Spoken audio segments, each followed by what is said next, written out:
바울이 데살로니가 교회에 편지를 보냈지만 더 하고 싶은 말들이 있었습니다. 그리고 편지에서 여러 가지 당부의 말은 했지만 아직까지 해결되지 않는 문제, 다시 말하면 종말에 연관된 그런 문제를 더 말해주고 싶었습니다. 그래서 두 번째 편지를 쓰게 되는 것이죠.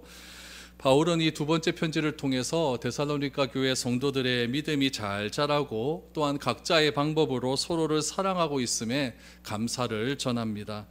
또한 환난과 박해가 있음에도 불구하고 인내와 믿음으로 극복하고 있다는 소식을 다른 지역의 교회에게 자랑하고 있음을 또 말을 했습니다.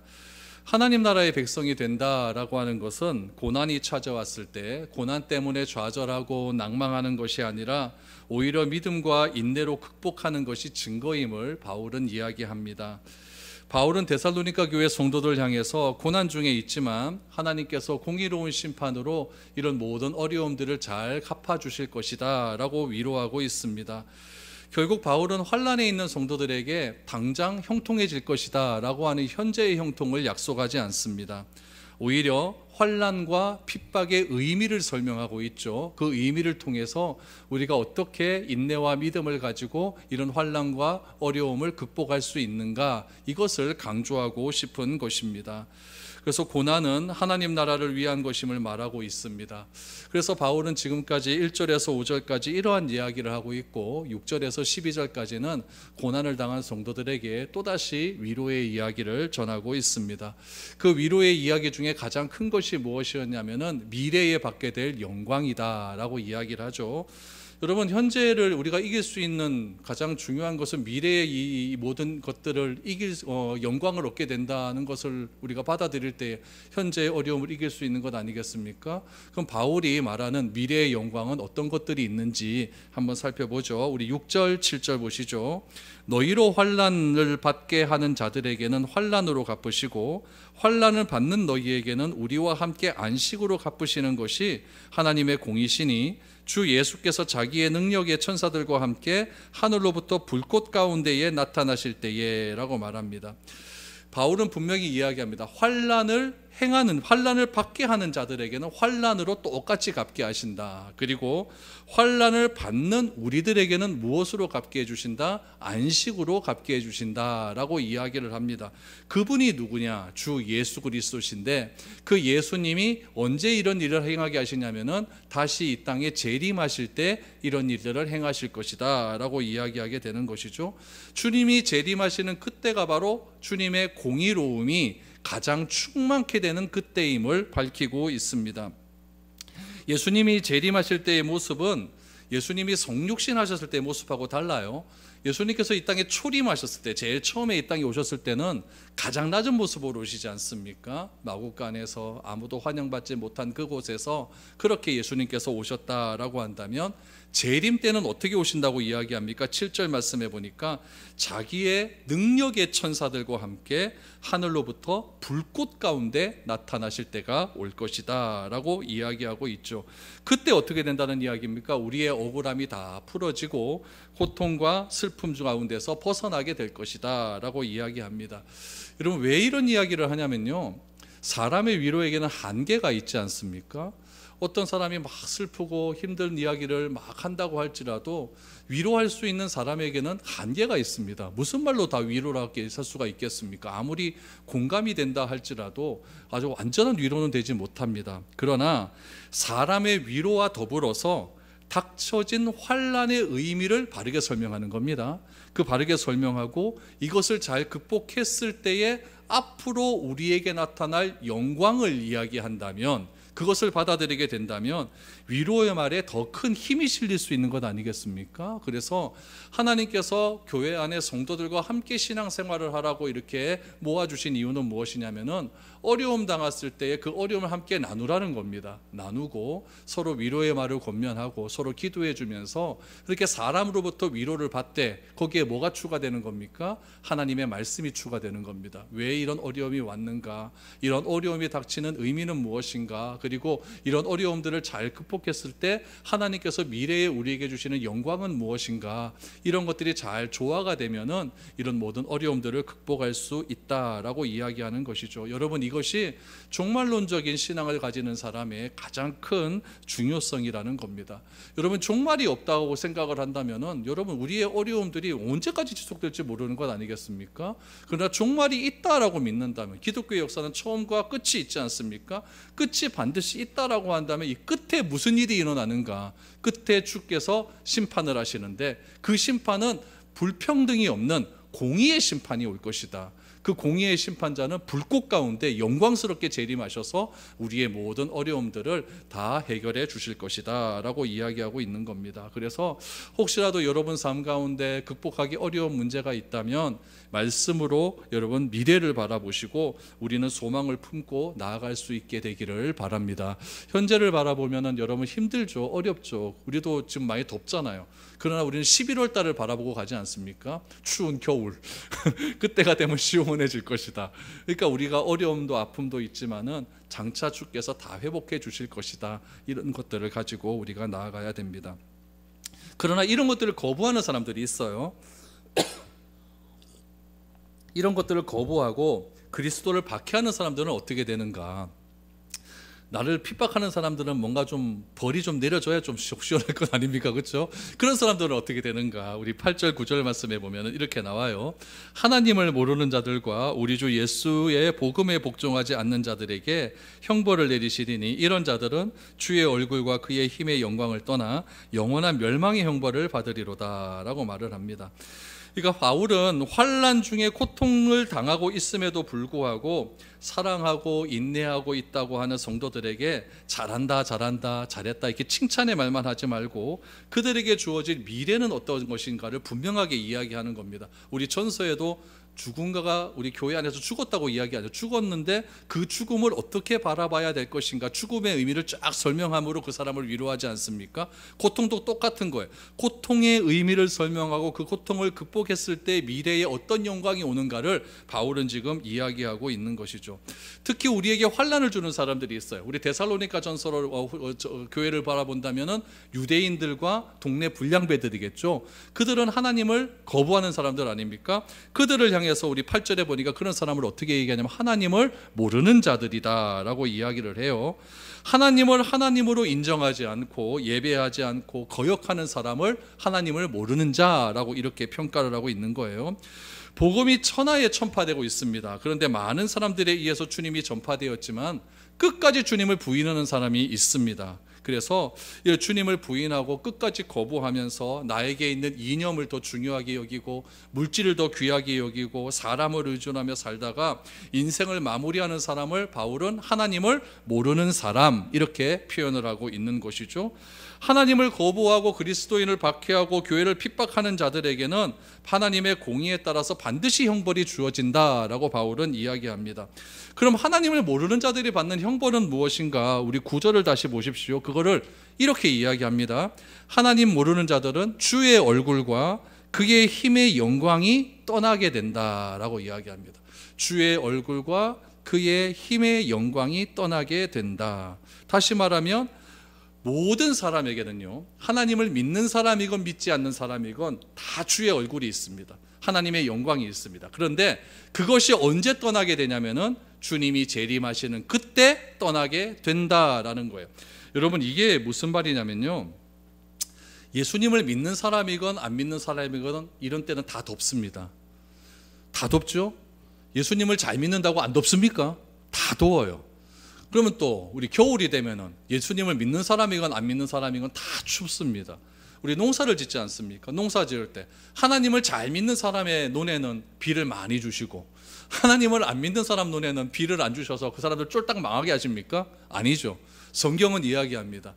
예수님이 재림하시기 전까지는 하나님을 아는 사람이건 모르는 사람이건 똑같이 하나님의 은총이 다 내려요. 하나님의 은혜가 내려요. 이걸 뭐라고 하냐면은 일반 은총이라고 그래요. 일반적인 은혜다라고 이야기를 해요. 그래서 하나님의 은혜는 세상 모든 사람들에게 일반적으로 다 내리게 되어 있다라는 이야기죠. 그런데 특별한 은혜가 있습니다. 그거 뭐냐면은 예수님을 받아들이는 사람에게는 특별한 은혜가 주어져요. 그래서 그 특별한 은혜를 통하여서 내가 구원을 받게 된다는 거. 그러니까 일반적인 은혜로는 구원이 아니에요. 여러분 장마철에 비가 오는 거 당연하다고 비 보고 하나님을 믿고 이런 사람 있습니까? 비 보면서 하나님 내가 죄인입니다. 저를 구원해 주시니 감사합니다. 이렇게 기도하는 사람 있습니까? 이건 아니거든요. 그러니까 일반적인 은혜는 모든 사람이 다 받는다. 그러나 특별한 은혜가 있는데 그 특별한 은혜는 예수님을 받아들인 사람에게 주어진다라는 이야기죠. 오늘 본문도 그거예요. 모든 사람에게 보편적으로 일반적으로 내려지는 은혜가 있다는 이야기죠. 그거를 하나님의 얼굴, 하나님의 의가 그대로 그들에게 존재한다고 이야기해요. 그런데 그 하나님의 얼굴과 하나님의 의가 떠나게 되는 날이 있다는 거예요. 그게 언제일까요? 예수님이 재림하시는 날이에요. 예수님이 재림하시는 날에는 특별한 은혜를 힘입어서 예수를 그리스도라고 믿는 자들은 여러분 하나님과 영원토록 살게 될 거지만, 오늘 6절에서 나오는 것처럼 하나님을 모르는 사람들, 8절에 하나님을 모르는 사람들 어떻게 된다는 겁니까? 하나님의 얼굴과 그 의가 모든 사람에게서 떠나가게 된다라고 이야기하고 있는 것이죠. 그러니까 일반적인 은혜가 다 사라지게 되는 것을 무엇이라고 이야기하냐면은 지옥이다라고 이야기를 해요. 그러니까 더 이상의 용서가 주어지지 않는 상태, 그게 지옥이에요. 우리는 이 땅에 살아가면서 언제든지 하나님께 회개만 하면 다 용서를 받지 않습니까? 이게 은혜고 복이에요. 그런데 하나님의 이런 은혜가 완전히 사라져서 더 이상 하나님의 용서가 임하지 않는 상태가 지옥의 상태라는 이야기예요. 그래서 이 땅에서도 지옥을 경험할 수 있습니까? 없습니까? 있어요. 내가 하나님을 거부하고 끝까지 내가 악인으로 살면은 살아가는 그날이 지옥인 것 아니겠습니까? 그래서 하나님의 호의가 완전하게 거두어지고 하나님의 용서하심이 완전히 사라져서 완전히 흑암 가운데 있는 그런 상태, 죄책감으로 가득 차 있는 그런 상태가 하나님의 얼굴과 하나님의 의가 완전히 사라진 상태다라고 이야기하고 있죠. 이런 이야기가 우리 복음서에 보면 나옵니다. 우리 누가복음 16장 29절에서 31절 보시죠. 아브라함이 이르되 그들에게 모세와 선지자들이 있으니 그들에게 들을지니라. 이르되 그러지 아니하나이다. 아버지 아브라함이여, 만일 죽은 자에게서 그들에게 가는 자가 있으면 회개하리이다. 이르되 모세와 선지자들에게 듣지 아니하면 비록 죽은 자 가운데서 살아나는 자가 있을지라도 고난을 받지 아니하리라 하셨다 하시니라 라고 말합니다. 우리 잘 아는 부사와 나사로에 비해서 부자가 지옥에 가지 않았습니까? 하늘을 이래 보니까 나사로가 아브라함의 품에 있어요. 그러니까 자기가 너무 고통스러우니까 아브라함에게 간청하지 않습니까? 죽은 자 중에서 누구 하나만 보내셔서 우리 형제들이 있는데 그 형제들에게 복음을 전하게 해주십시오 그랬더니, 지금 살아있을 때 복음을 전하는 자들이 굉장히 많이 있는데 그 사람의 말을 듣지 않는 자는 죽은 자가 살아서 온다고 해도 그 사람의 말은 절대 듣지 않을 것이다 라고 이야기를 하고 있는 것이죠.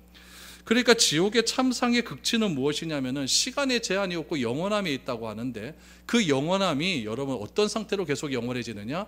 더 이상 용서가 되지 않는 상태로, 하나님의 용서가 되지 않는 상태로 계속해서 이어지는 것이죠. 그러니까 이 부자 같은 경우는 굉장히 힘든 상태로 영원토록 그렇게 지속되는 상태, 그것이 바로 지옥의 상태고, 9절의 말씀 보니까 그것을 어떻게 이야기하냐면은 영원한 멸망의 형벌을 받게 될 것이다 라고 이야기를 하고 있는 것이죠. 그러니까 지옥은 여러분, 우리가 옛날에 배웠던 것, 옛날에 우리가 알았던 것, 좀 거짓말하는 사람 혓바닥 뽑고 뜨거운 기름폰에 막 쏙, 이게 지옥이 아니라 진짜 모르겠습니다. 전 지옥이, 진짜 지옥은 뭐냐면 하나님의 영원한 용서하심이 사라진 곳, 그것이 지옥이다라고 우리가 기억을 하면 됩니다. 그래서 영원한 형벌은요, 하나님의 관계가 완전히 단절된 곳입니다. 그것이 영원한 고통의 상태고, 그래서 우리가 불신앙의 영원한 결과가 무엇인지를 절대로 잊어서는 안 된다라는 것이죠. 이런 것을 우리가 미리 알게 된다면 우리 주변에 불신앙에 있는 사람들을 가만히 보고 있을 수는 없는 겁니다. 어떻게 해서든지 그들을 주의 품으로 돌아오게 하게끔 애를 써야겠죠. 이 부자와 나사로에서 부자가 여러분 그때 이제 그제서야 이제 알고 누구 하나 좀 보내주십시오 그랬을 때, 아브라함이 살아있을 때 선지자의 말을 듣지 않는 자는 죽어서 가는 사람도 안 듣는다라고 말하는 것이 얼마나 우리에게 큰 경종을 주는지 모르겠습니다. 그래서 죄인된 하나님께서 우리 인간에게 가장 주시는 큰 복은 뭐냐면은 하나님이 나와 함께 하신다는 그 사태예요. 구약시대 광야시대에는 하나님이 무엇으로 함께 하신다는 것을 보여주셨습니까? 성막이잖아요, 그렇죠? 성막이 항상 이스라엘 진 중앙에 있어서 그 중앙만 떠서 딱 중앙만 바라보면 성막이 보이니까 하나님이 우리와 함께 하시구나. 가나안 땅으로 들어가서는 어디를 바라봅니까? 예루살렘 시온산을 보니까 거기에 뭐가 있어요? 성전이 있잖아요. 성전에 하나님이 함께 하시구나. 예수님이 이 땅에 오셨어요. 그때는 말씀이 육신이 되어 오셨기 때문에 우리가 눈으로 그분을 만질 수도 있고 볼 수도 있고 들을 수도 있는 것, 그분의 함께 하심이 놀라운 복 아니었습니까? 그분이 승천하시고 나서 누가 오셨어요? 성령께서 오셔서 영원토록 우리와 함께 하시는 임마누엘의 복이 우리 가운데 날마다 함께 하시는 것이죠. 그러나 하나님을 알지 못하면 하나님께서 우리에게 주시는 함께 하시는 복이 완전히 단절된다라고 이야기하고 있는 것이죠. 그래서 여러분, 하나님의 선하심에서 소외되어서 성경은 고통과 비참함에 머물게 된다. 하나님과의 관계가 끊어지는 것을 비참한 상태라고 이야기해요. 그 비참함이 찾아오게 되는 것이죠. 이것은 주님의 재림 이후에도 물론 오겠지만은 오늘을 살아가는 우리에도 비참한 상태가 올 수 있어요. 그게 뭐냐면 하나님의 존재를 거부하고 하나님이 함께 하시는 임마누엘의 복을 내가 완전히 거부해버리는 그런 상태가 인간에게 있어서 가장 비참한 상태다라고 성경은 이야기하고 있는 것이죠. 그래서 하나님과의 관계에서 단절되는 그런 비참함이 오기 때문에 그 비참함을 가지고 우리 가족을 살아가지 못하고 우리 이웃을 살아가지 못하고 우리 교회를 살아가지 못하는 그런 일들이 일어나게 되는 것이죠. 그래서 여러분 자신에게 한번 질문을 한번 해보십시오. 내가 교회를 사랑하지 못하고 내가 교회 성도들을 사랑하지 못하고 내가 주변의 이웃을 사랑하지 못하는 이유는 하나님과의 관계 속에서 내가 비참함에 있는 상태는 아닌가, 날마다 자신에게 질문을 해야 됩니다. 그래서 하나님과의 관계가 회복이 되어야만 여러분 우리가 사랑할 수 있는 마음들이 풍성해질 수 있다라는 거예요. 그런데 이런 환난과 어려움 가운데서도 끝까지 미래의 소망을 두고 우리가 인내함으로 이겨내는 사람을 7절에서는 뭐라고 이야기합니까? 참된 안식이 찾아온다. 여러분, 참된 안식보다 더 좋은 복이 어디 있겠습니까? 여러분, 마음이 편해야 잠도 잘 오죠. 한번 잠 안 오기 시작하면 시급합니다. 진짜 2시고 일어나가지고 뭐 잠도 안 오고, 요즘은 더워서 잠도 안 오겠지만 막 마음에 막 불안함이 오면 잠이 그렇게 안 해요. 그러나 주님이 주시는 안식함이 있을 때 잠이 편안하게 잘 수가 있는 거예요. 그래서 주님을 사랑하는 자들에게는 하나님께서 뭘 주신다고요? 잠을 주십시오. 그래서 지금도 주무시는 분들 얼마나 주님이 주시는 안식 가운데 있는지 모르겠습니다. 그래서 여러분, 항상 여러분의 삶 가운데 주님이 주시는 안식으로 주시는 평안함이 넘쳐날 수 있기를 바랍니다. 10절을 보세요. 그날에 그가 강림하사 그의 성도들에게서 영광을 받으시고 모든 믿는 자에게서 놀랍게 여김을 얻으시리니 이는 우리의 증거가 너희에게 믿어졌습니다. 여기서 괄호가 돼 있죠. 괄호가 돼 있는 건 뭐냐면 어떤 사본에는 있고 어떤 사본에는 없는 거예요. 그래서 괄호를 넣어 놓는 거죠. 그래서 요 괄호가 참 좋은 것 같아요. 우리의 증거가 너희에게 믿어졌습니다. 우리는 누구를 얘기하죠? 바울, 디모데, 실러, 아노를 얘기하겠죠. 바울과 디모데가 실로아노가 권면하는 모든 것들이 데살로니가 성도들에게 다 받아졌기 때문에 지금 데살로니가 교회가 안식함으로 평안한 삶을 누릴 수 있게 되었다. 밖은 되게 힘들어요. 지금요. 예수 믿는다고 핍박하고 맨날 깡패 들어와서 교회 와서 막 행패 부리고, 그럼에도 불구하고 안식함이 있는 것은 바울의 증거가 다 믿어지게 되었다라는 이야기죠. 우리 구원은 항상 이야기하잖아요. 칭의, 성화, 영화 이렇게 나오죠. 그렇죠? 칭의는 언제 얻어진다고요? 과거예요.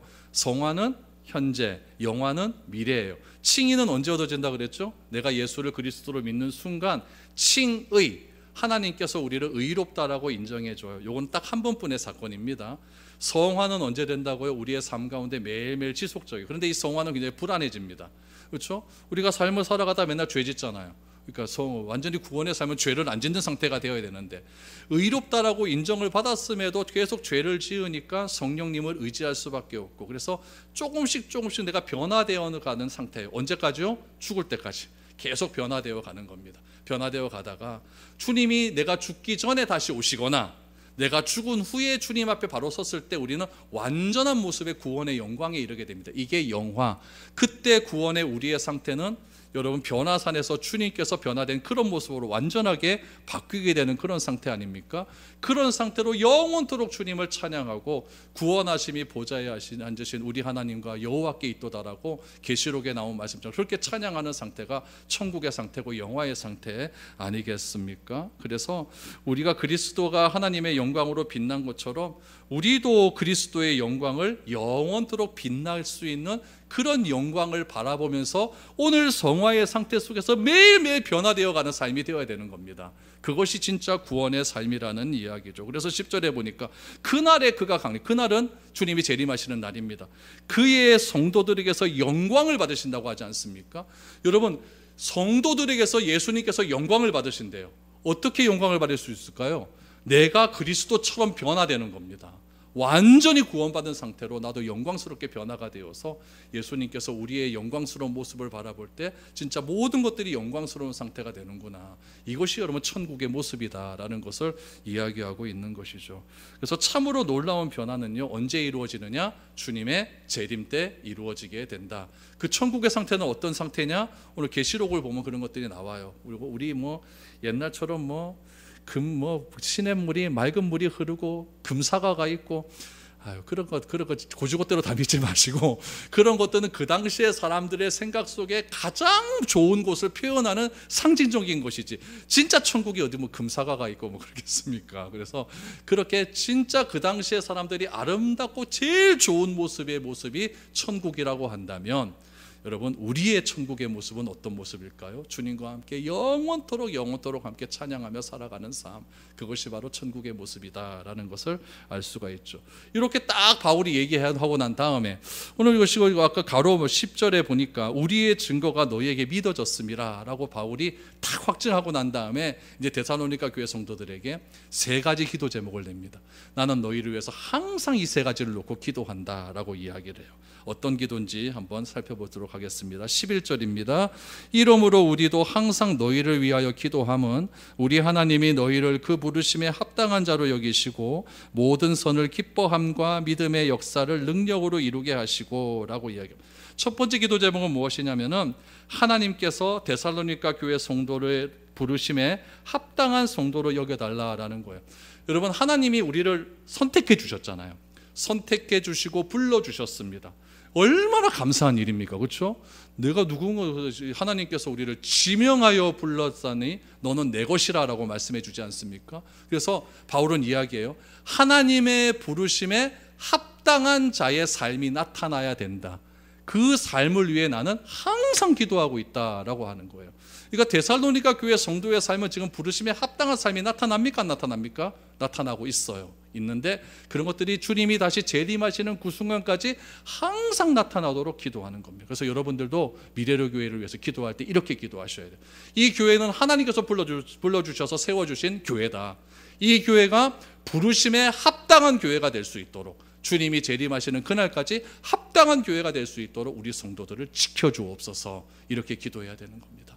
두 번째 기도는 무엇입니까? 오늘 11절 하반절에 보니까 모든 선을 기뻐함과 믿음의 역사를 능력으로 이루어질 수 있도록 기도하는 거예요.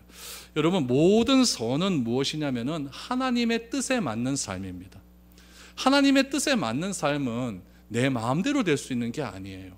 하나님의 은혜와 성령의 함께하심이 함께할 때 내가 하나님의 뜻에 맞는 삶을 살 수 있는 것이거든요. 그래서 하나님의 뜻에 맞는 일은 절대 내 힘으로 되지 않기 때문에 하나님과 함께하시고 하나님의 능력으로 하나님의 뜻에 맞는 삶을 살게 해 주옵소서라고 이야기하고 있는 것이죠. 그래서 예수님은 뭐라고 말씀하셨냐면, 나는 포도나무요 너희는 가지니 내가 내 안에 다 붙어 있기만 하면 너희는 정말 아름다운 열매를 맺게 될 것이다. 그 열매가 뭐냐면 하나님의 뜻에 맞는 삶입니다. 그래서 우리도 기도할 때에 하나님, 우리 교회 성도들이 정말 하나님의 뜻에 맞는 합당한 삶의 열매가 풍성하게 맺혀질 수 있도록 주님 도와주십시오라고 이야기했죠.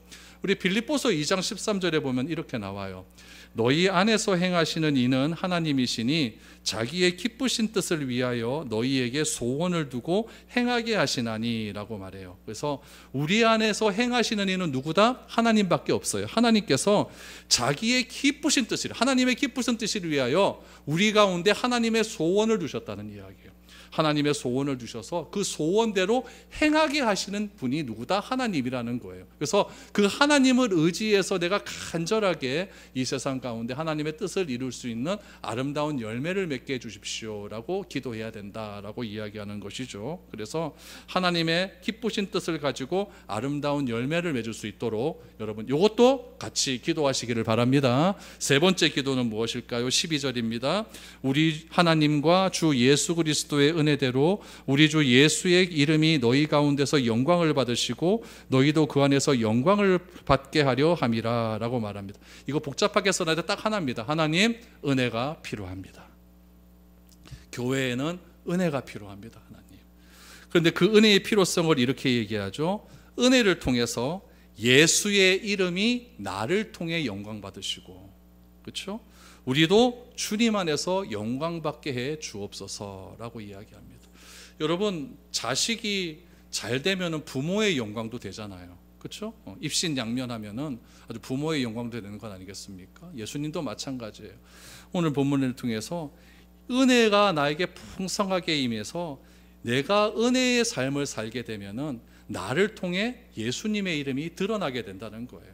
하나님, 데살로니가 교회 성도들이 환난과 고난 가운데 있지만 항상 은혜의 풍성함을 더하여 주시어서 그들이 받는 삶의 모습을 통해 주님이 영광받아 주옵소서라고 이렇게 기도를 하고 우리도 주님의 영광 가운데 살아가게 하여 주옵소서라고 이야기합니다. 전제는 뭡니까? 교회 가운데 은혜가 있어야 된다라는 이야기죠. 여러분, 조나단 에드워드라고 하는 제가 참 좋아하는 부흥사가 있어요. 이분은 누구냐면은 18세기에 미국에 세 차례 부흥운동이 일어났어요. 이 부흥운동의 결과로 우리나라에 언더우드 선교사도 오고 아펜젤러 선교사도 다 오게 되었거든요. 그때 이 부흥운동이 너무나 은혜가 되었기 때문에 20대의 젊은 청년들이 그때 은혜 받고 다 선교사로 헌신하는 거예요. 조나단 에드워드라는 분이 있는데 이 조나단 에드워드가 하나님의 은혜를 이렇게 이야기를 합니다. 내 얘기가 아니고 조나단 에드워드의 설교 가운데 이런 이야기가 있어요. 촛불이 꺼지면 방 안의 모든 빛이 사라지듯이 은혜가 멈추게 되면 우리 가운데 선을 행할 수 있는 능력이 사라지게 됩니다. 우리는 늘 하나님의 은혜를 의지해야 됩니다 라고 이렇게 설교를 했습니다.